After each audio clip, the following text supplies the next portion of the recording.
আমরা মানুষরা এখন ভবিষ্যৎ নিয়ে বহু চিন্তিত, কিন্তু ভাবুন তো, যদি ভবিষ্যতে আমরাই না থাকি তাহলে পৃথিবীর অবস্থা কীরকম হবে। পৃথিবী অনেকটা শান্ত হয়ে যাবে, কোনো রং থাকবে না, কোনো কথা থাকবে না, কোনো আলো জ্বলবে না, উঁচু বিল্ডিংগুলো দাঁড়িয়ে থাকবে কিন্তু সেখানে কোনো মানুষ থাকবে না। রাস্তার মাঝখান দিয়ে গাছ গজাবে, অফিসে ঢুকে পড়বে হরিণ। পৃথিবী থাকবে কিন্তু কোনো মানুষ থাকবে না। নদী পরিষ্কার হবে, বাতাস হবে আরো হালকা, পাখির ডাক ফিরবে শহরে, জঙ্গল ঢুকে পড়বে মেট্রোতে, সমুদ্র নিজের জায়গা ফিরিয়ে নেবে।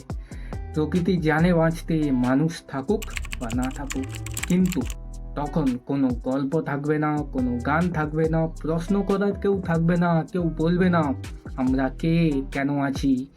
অর্থাৎ পৃথিবী তো থাকবে কিন্তু তার কোনো অর্থ থাকবে না।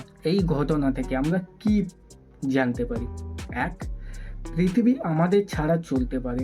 দুই, কিন্তু আমাদের ভবিষ্যৎ পৃথিবীর ওপরেই নির্ভরশীল। তিন, পৃথিবীর যত্ন নাও, এটাই আসল বুদ্ধিমত্তা। পরিশেষে আমাকে কমেন্টে লিখে জানাও তোমার মতে আমরা পৃথিবীকে বাঁচাবো না পৃথিবী আমাদের ছেড়ে দেবে।